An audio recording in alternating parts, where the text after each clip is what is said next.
Sandali ha. Sandali na naman. Hindi pa kami tapos. Ito po si Angelica. Thank you, Angelica.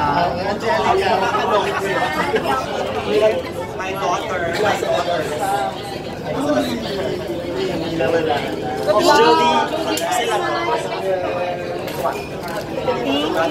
Jody, how do you balance your life na napagsasabay mo yung career and yung studies mo?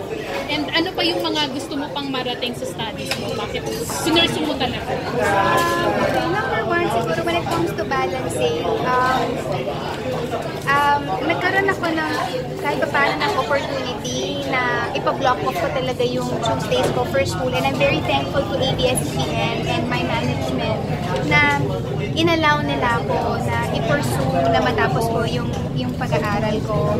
And what else? So yun, Tuesdays ko talaga is devoted for school, and then the rest of the week is family time and work. Yun siya. And why do I want to pursue and finish study? It's not because I just want a degree, but it's really I want to be able to put into practice all the tools and skills and knowledge na makukuha ko habang nag-aaral ako ng psychology. We all know that there are a lot of hurting people, broken people right now, and I think one way for me to be able to serve them is to use kung ano man yung matututunan ko sa school ngayon. Yeah. Nagagamit mo ba yan sa sarili mo, yung psychology? In a way, kasi it makes you understand yourself better. Parang you have parang a clear view of why am I like this? Why do I react this way? Of course, there are theories kasi na supporting why we have the kind of personality that we have. So it makes you parang understand and know yourself better. And when it comes naman to other people, parang since you have that kind of understanding, you tend to be more compassionate and less judgmental. Hindi ka kaya maging pastor in the future? Huh? Hindi ka kaya mag-pastor In the future? Kasi pareho psychology and yung knowledge mo sa Bible. Pag binabasa ko yung mga post mo. Thank you. I think it's one way for me to parang use my influence also to inspire people. Sometimes kasi hindi natin alam kung sino yung nangangailangan doon sa message na ibinibigay natin. But apparently with the response na nakukuha natin, ang dami pala talagang nangangailangan ng encouragement and how do you feel na ang dami na-inspire sa'yo? And how do you feel na ang dami na-inspire sa'yo? Even through social media?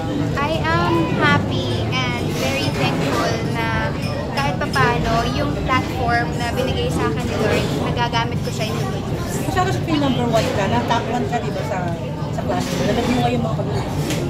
Nalagbunga yung mga pag-iirap mo.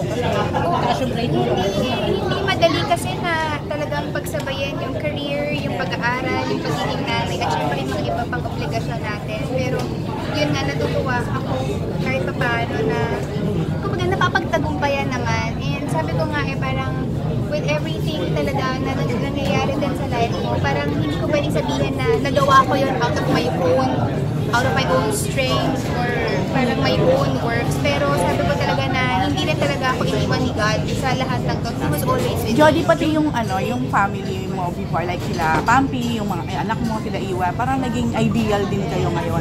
Madali ba yun? Naging madali yun? Or mahirap ding i-achieve yung nangyayari sa inyo ngayon? What I would say is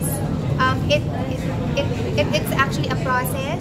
Hindi din siya naging madali, pero masasabi ko, naging positive. Judy, with all the activities na meron ka ngayon, masasabi bang sineset aside mo muna ang puso?